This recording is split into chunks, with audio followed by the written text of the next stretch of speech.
मेरे गुरु महेश्वर शिव को मेरा प्रणाम है। इस काल के प्रथम शिव के शिष्य और हम सबों के परम आदरणीय वरेण्य गुरु भ्राता साहब श्री के चरणों में मेरा प्रणाम है। शक्ति स्वरूपा मां नीलम आनंद जी के चरणों में मेरा प्रणाम है और औरंगाबाद के इस मैदान में उपस्थित आप सभी गुरु भाई गुरु बहन के चरणों में मेरा प्रणाम है। आप सभी को मेरा प्रणाम है। हम सभी का परम सौभाग्य है कि अपने गुरु शिव के लिए औरंगाबाद के इस स्थान पे आने का मौका मिला। आज का ये शिव गुरु महोत्सव मात्र इसी निमित्त आयोजित किया गया कि हम सब ने अपने जीवन में शिव को अपना गुरु बनाया है और शिव को गुरु बनाकर अपना जीवन शिवमय किया है। हमारा जीवन जो शिवमय है, हमारा जीवन जो सुगंध से भरा है, साहब और दीदी के आशीर्वाद की अमृत वर्षा जिसमें बरस रही है, हम सभी शिव के शिष्य आज इस स्थान पे अपने गुरु शिव के लिए ही एक महा उत्सव जिसमें हम सब शामिल हुए हैं आयोजित करके इसको कर रहे हैं। जीवन तो एक जानवर का भी होता है, जीवन तो एक इंसान का भी होता है, परंतु दोनों के जीवन में एक भारी अंतर है। अंतर ये है कि एक जानवर को जन्म लेना पड़ता है, उसका भी एक जीवन होता है, उसकी भी एक दिन मौत होती है।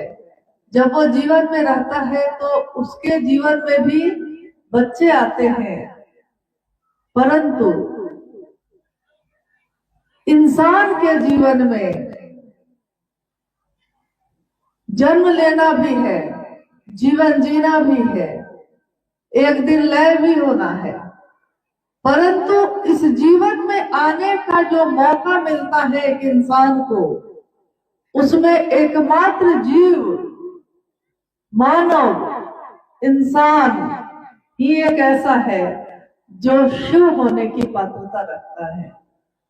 जीव से शिव होने की ये यात्रा है जो एक ही योनि में मौका इसका मिलता है, वो है मानव। शिव के अनेक स्वरूप की पूजा संपूर्ण विश्व ब्रह्मांड में होती आई है। भारत देश में ही नहीं, अनेकों देश में शिव के शिवलिंग की पूजा होती आई, शिव के अनेक रूपों की पूजा होती आई।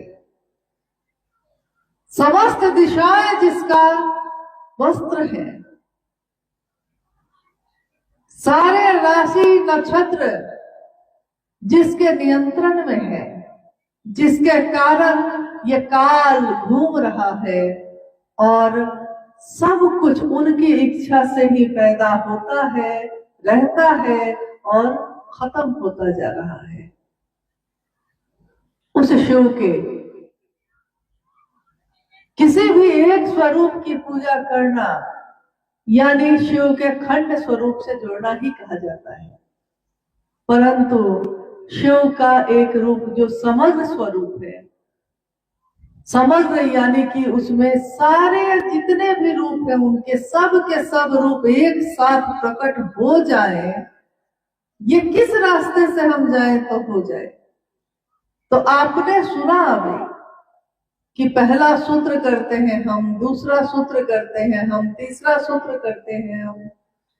तीसरे सूत्र में नमः शिवाय से जैसे ही एक शिव का शिष्य प्रणाम करता है, प्रणाम अगर सचमुच हो जाए, अगर हो सके नमन, तो अगर एक बार ये प्रणाम हो जाए तो नमः शिवाय से प्रणाम शिव के समग्र स्वरूप को एक साथ प्रणाम निवेदित करने की विधा है।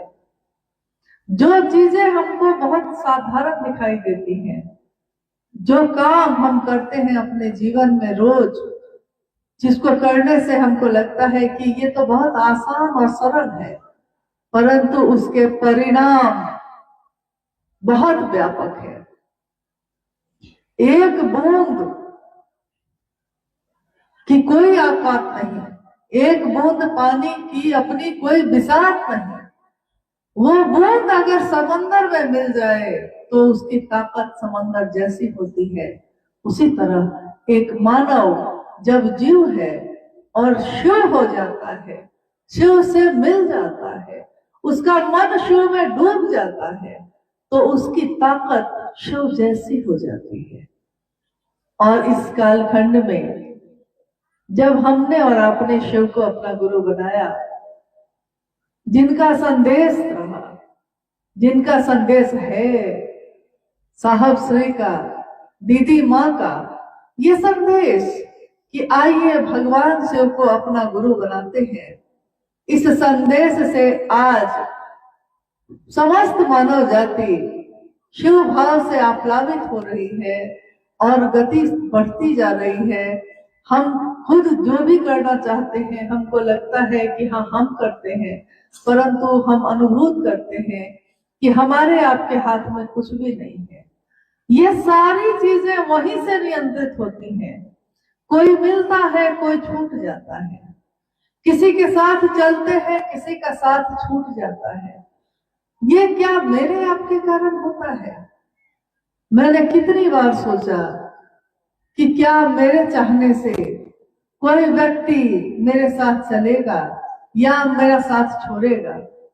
क्या वो शिव के तरफ अपने कदम बढ़ाएगा या रास्ते में रुक जाएगा? उस इंसान के चाहने से या मेरे चाहने से ऐसा नहीं होता। ये तो महादेव का नियंत्रण है। वो जो चाहे, जिससे चाहे करवाते हैं, और ये भी उनकी एक लीला ही है। हम जैसे ही अपने लौकिक जीवन में डूबने लगते हैं तो महादेव एक ऐसा झटका देते हैं कि हमारी दिशा और दशा दोनों शिव की तरफ मुड़ जाती है।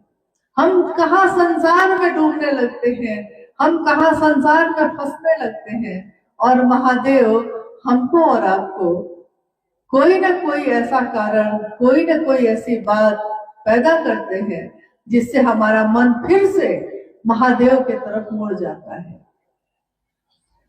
आज इस कालखंड में जिसमें हमने अपने शिव को गुरु बनाया है, गुरु शब्द की जो व्याख्या है, शास्त्रों ने कहा अस्तो मां सदगमय तमसो मां ज्योतिर्गमय, यानी आइए अंधकार से प्रकाश की ओर चलते हैं। मेरे जीवन में, इस तमस में, इस अंधकार में ज्योतिर्मय यानी ज्योति का रूप लेकर, रोशनी का रूप लेकर आप उतरिए, शास्त्रों ने कहा। और भारतीय मनुष्यों ने भी ये पाया कि संसार में अंधकार शाश्वत है, अंधकार है, अंधकार को लाना नहीं पड़ता, अंधेरा तो है ही, रोशनी लाई जाती है। अंधेरे को लाने के लिए कोई टॉर्च नहीं बनता, हमेशा टॉर्च तभी दिखता है जब उसमें रोशनी होती है। अंधेरे को लाने के लिए कोई बल्ब नहीं लगता, घर में बल्ब लगता है लाने के लिए नहीं, दिया जलता है कि हमारे घर में, हमारे मन में जो अंधेरा है वो रोशन हो जाए, प्रकाशित हो जाए। और ये अंधेरा सिर्फ लौकिक जगत में नहीं है, ऐसा नहीं कि ये अंधेरा सिर्फ जगत में है, ये अंधेरा हमारे आपके मन में भी फैला है। और इस अंधेरे को दूर करने के लिए गुरु की जरूरत है। शैक्षणिक गुरु, शिक्षा देने वाले गुरु से भी काम चल सकता, लेकिन शिक्षा देने वाले गुरु जीवन को चलाने की के उपाय को करते हैं। जीवन कहां से आया, कहां को जाएगा, कैसे रहेगा, इसका उपाय पारलौकिक गुरु करते हैं। तो गुरु, सदगुरु, जगत गुरु, ये 3 श्रेणियां मानी गई गुरु की शास्त्रानुसार। 3 श्रेणियों में जब गुरु 3 श्रेणी में होंगे तो शिष्य भी 3 श्रेणी के होंगे। गुरु जो शरीर में है, तो शरीर में रहते हुए वो अपने स्पर्श से, अपनी वाणी से, अपने पास बैठा कर, अपने आचरण से, आचार्येंद्र भी होते हैं गुरु, तो अपने आचरण से वो शिष्य के मन में शिव भाव का आवेश पैदा करते हैं। सदगुरु वो भी शरीर में होते हैं। सदगुरु मात्र अपनी दया से, अपनी कृपा से शिष्य के मन में शिव का आवेश पैदा कर सकते हैं, परंतु उनकी एक शर्त होती है। इसीलिए गुरु को, जो शरीरधारी है, साधन सिद्ध गुरु कहा जाता है, और सदगुरु जो अपनी दया से शिष्य को शिव के रास्ते पे लेकर जा सकते हैं, शिव भाव पैदा कर सकते हैं, उनको कृपा सिद्ध कहा जाता है। एक हो गए साधन सिद्ध, एक हो गए कृपा सिद्ध, और जगत गुरु शिव को नित्य सिद्ध कहा जाता है। नित्य सिद्ध यानी जो सधोजात है, जो अभी अभी पैदा हुआ है, जो नित्य और नवीन है, जिसकी नवीनता, जिसका नयापन कभी खत्म नहीं होता, वो हर पल हर क्षण नित्य है, नवीन है, और सीधे मात्र अपनी दया से, बिना किसी शर्त के, बिना किसी नियम के, बिना किसी बाध्यता के, सीधे शिव को, शिव के लिए आवेश पैदा करते हैं, जीव को शिव ही बनाते हैं अपने अनुग्रह भाव से, जिसको में कहा गया कि ये शिव का गुरु भाव है, शिव का गुरु भाव। अब जब हम जगत गुरु शिव की बात करते हैं, तो जगत गुरु शिव ही एकमात्र ऐसी सत्ता है, ऐसा स्थान है, गुरु का ऐसा भाव है जो वो किसी में भेद नहीं कर सकते। गुरु के रूप में शिव समस्त जगत के जीव को, चाहे वो किसी भी जाति, धर्म, संप्रदाय, वर्ण या लिंग का हो, अपने शिष्य के रूप में स्वीकार करते हैं। अगर समस्त मानव जाति शिव को अपना शिष्य भाव अर्पित करती है, तो शिव को उन सभी जगत के लोगों का गुरु बनना ही होगा, उनका उत्तरदायित्व लेना ही होगा। ये हमारे साहब श्री ने हमेशा कहा कि कम से कम आप सोच तो लीजिए, तो सोच तो ले, तेरा इरादा क्या है, आप सोचिए तो आपका इरादा क्या है। क्या हम सबका साथ देने के लिए शिव को गुरु बना के चले हैं, सबको खुश रख सके इसके लिए शिव को गुरु बना के चले हैं, या हमने शिव को गुरु बनाया ही इसीलिए था क्योंकि जैसे ही ये विचार किसी ने मेरे मन में दिया, जैसे ही किसी ने मुझसे कहा कि क्या तुम शिव को अपना गुरु बनाओगे, और मेरे मन में ये विचार प्रवेश करता है, इस मस्तिष्क में, इस दिमाग में ये विचार प्रवेश करता है कि शिव मेरे गुरु हो सकते हैं। विचार का प्रवेश करना ही, यानी महादेव की दया का अनुभव करना ही शिव की शिष्यता में दीक्षा कही जाती है। जिस समय हमारा मन ये सोच लेता है कि महादेव मेरे गुरु हैं, मैं उनका शिष्य हूँ, हे शिव आप मेरे गुरु हैं, मैं आपका शिष्य हूँ, मुझ शिष्य पर दया कर दीजिए, ये विचार का प्रवेश, ये सोच, ये महादेव की दया, यही मेरे मन में शिव का आवेश पैदा करती है। और जैसे ही मेरे मन में ये बात ठहरती है, जैसे ही दिमाग इस विचार को ग्रहण करता है, वैसे ही तुरंत ये दिल में प्रवेश करता है, रुकता नहीं फिर। क्योंकि रिश्ते दिमाग से नहीं बनते, रिश्ते दिल से बनते हैं। कोई भी भाव संबंध मन से बनता है, दिल से बनता है, हृदय की हुंडी उसमें स्वीकार होती है। दिमाग गणित बनाता है और दिल प्रेम करता है।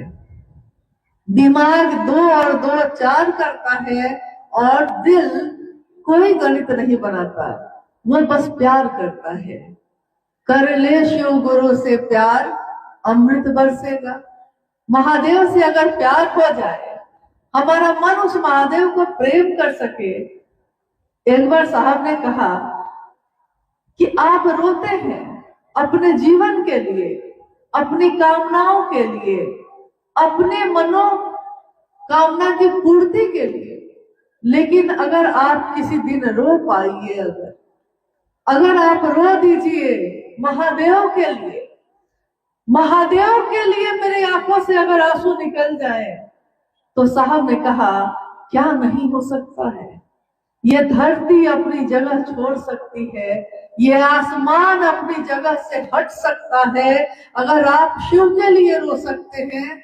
नहीं तो हम दुनिया के लिए तो रोते ही हैं, उनके लिए भी रोते हैं जो कभी हमारे अपने नहीं हो पाते। हम दिन रात उनके चिंतन में लगे रहते हैं। आपने कभी देखा है कि कभी किसी राक्षस की मूर्ति की स्थापना हमने की हो? कभी नहीं करते।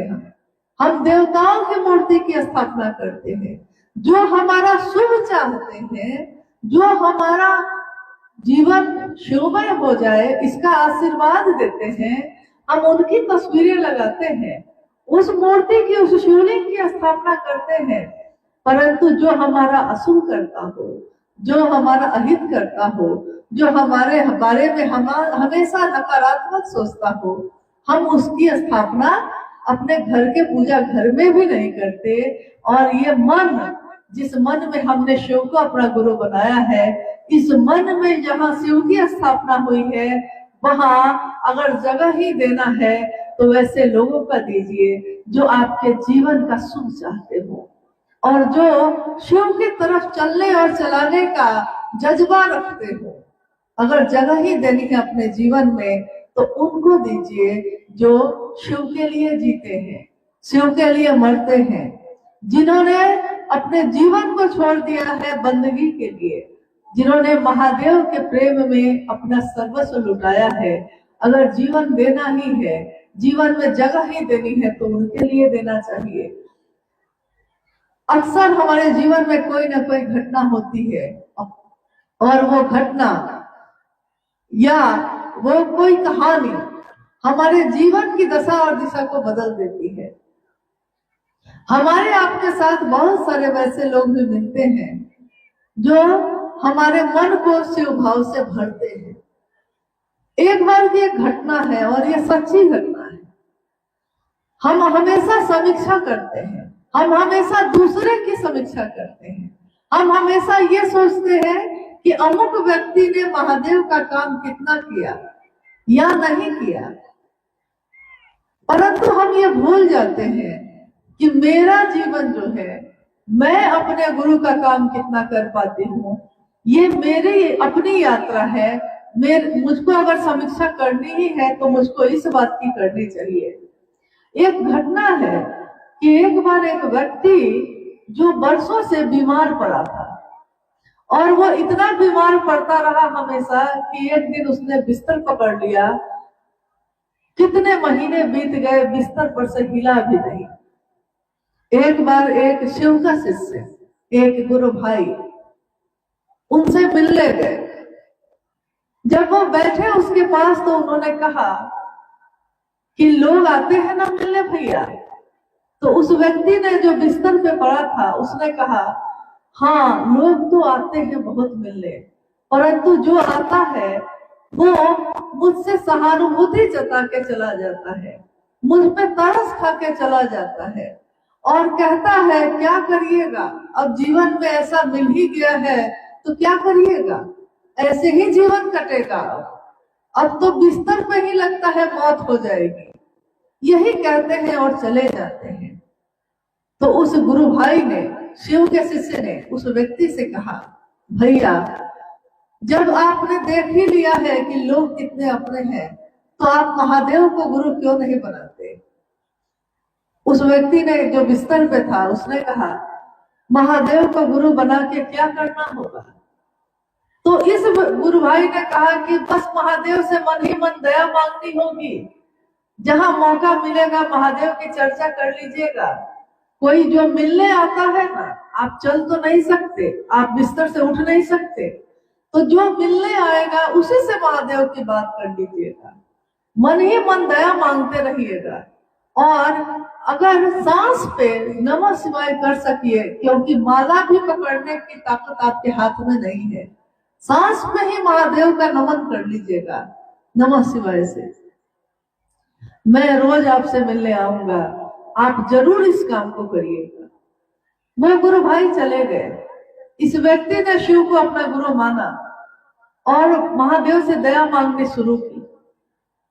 महादेव से दया मांगना, और जो भी इसके पास आते थे उनसे वो महादेव की बात करने लगा, जितना भर उसका सामर्थ्य था, जितना भर वो जानता था।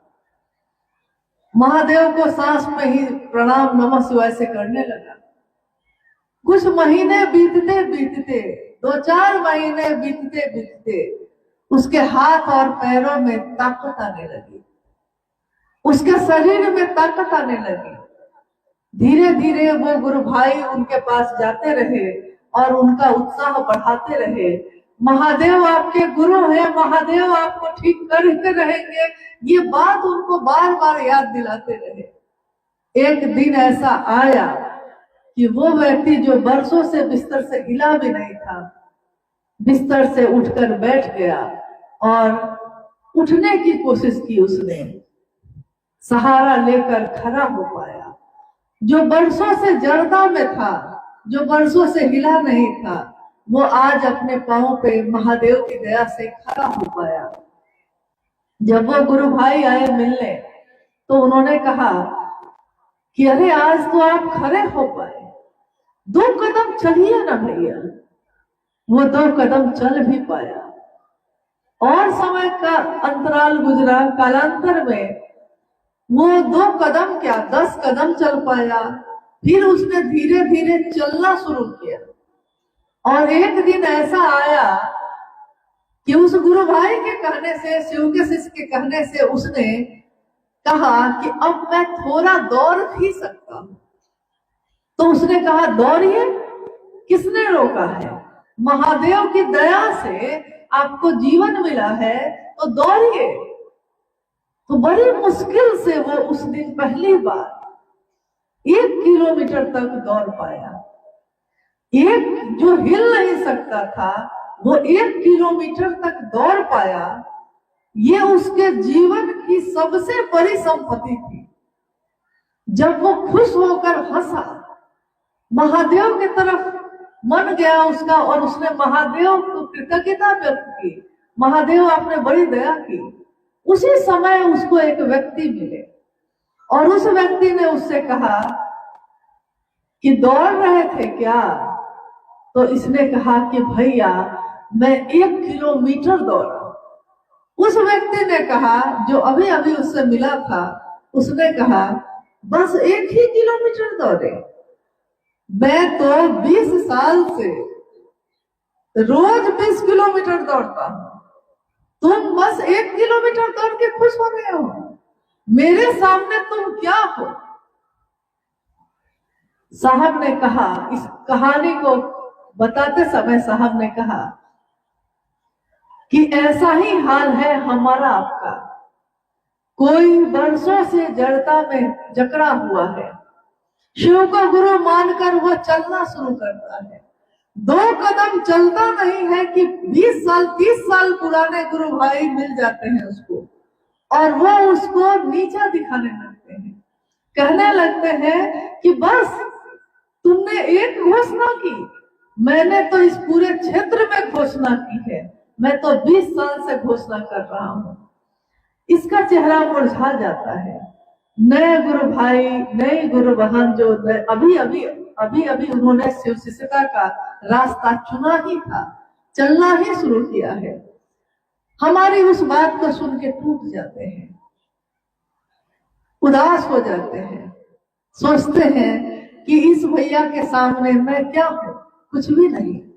परंतु कोई नहीं जानता कि उसके जीवन में इससे पहले क्या हो रहा था, किस जड़ता से, वर्षों की बीमारी से, वर्षों के व्याधि से, वर्षों की पीड़ा से वो मुक्त हुआ है और आज अभी उसने खुली हवा में सांस ली है।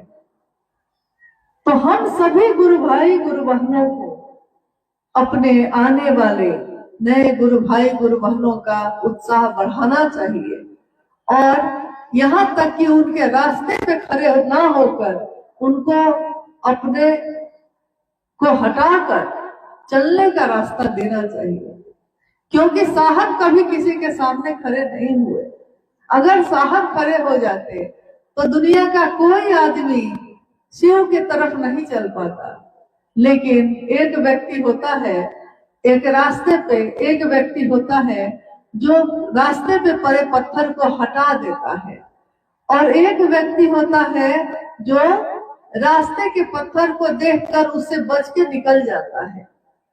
जो बच के निकल जाता है वो सिर्फ अपने लिए सोचता है, परंतु जिसने रुककर सारे आने वालों के रास्ते के पत्थर हटा दिए हैं, सारे रास्तों के कांटे को हटा दिया है, उसके शरीर का को कितना वो लहूलुहान हुआ होगा, कितना वो चोटिल हुआ होगा, कौन जानता है। तो बहुत पुराने गुरु भाई गुरु बहन हैं, बहुत नए गुरु भाई गुरु बहन हैं, शिव की शिष्यता के ये सभी दिए हैं, रोशन है, एक ऐसा दिया जो एक दिए से असंख्य दिए जलते हैं और इस तरह से आगे बढ़ता ही चलता है ये कारवां। जब साहब चले थे, अकेले थे, कहते भी हैं साहब कि अकेला ही चला था जानी बे मंजिल मगर लोग मिलते गए कारवां बनता गया। मैंने कभी सोचा नहीं था कि मैं लाखों लोगों के सामने शिव की बात करूंगा। साहब ने कहा मैंने तो सोचा था कि महादेव को गुरु मानूंगा और महादेव मेरे गुरु होंगे, बस इतना ही भर सोचा था। मेरे शांत और क्लांत मन को सहारा दिया महादेव ने। 14 वर्षों तक साहब ने साधना, आराधना, उपासना, मंत्रों का जप किया, परंतु उनको कुछ भी हासिल न हुआ। और जब 14 वर्ष बीत गए तो आरा के गांधी शमशान में रात के 2 बजे साहब के मन में एक आवाज जो गूंजी थी कि गुरु भगवान होते हैं तो भगवान गुरु क्यों नहीं। उन्होंने भगवान शिव को अपना गुरु बनाया था, शिव को गुरु बनाया था यही सोचकर कि भगवान है वो। पता नहीं गुरु का काम करते भी हैं कि नहीं करते हैं, परंतु अगर वो गुरु का काम करते हैं तो पता चल जाएगा, परिणाम बताएंगे। उसके बाद के 8 वर्षों में साहब श्री के जीवन में, दीदी माँ के जीवन में इतनी घटनाएं हुई जिन घटनाओं ने उनको अनुभूत करा दिया कि महादेव सचमुच में है। हमारे आपके जीवन में भी प्रतिदिन चमत्कार होते हैं, घटनाएं होती हैं और ये घटनाएं हमको बताती हैं कि महादेव गुरु है और सचमुच में परिणाम दायी गुरु, सचमुच में गुरु है। ऐसा नहीं कि सिर्फ बोली में गुरु है। आज जितने भी गुरु भाई गुरु बहन महादेव को गुरु बना के चल रहे हैं, उनके जीवन में अच्छा हुआ, शिवमय हुआ जीवन, सुखमय हुआ जीवन और आनंद की अनुभूति हुई। महादेव आनंद की अनुभूति कराते हैं। सुख होगा तो दुख भी होगा, दुख होगा तो सुख भी होगा, परंतु आनंद एक ऐसी अवस्था है जिसमें आनंद की अवस्था में अगर आदमी का मन है तो सुख भी आता है तो वो बौराता नहीं, और दुख भी आता है तो वो उदास नहीं होता, घबराता नहीं।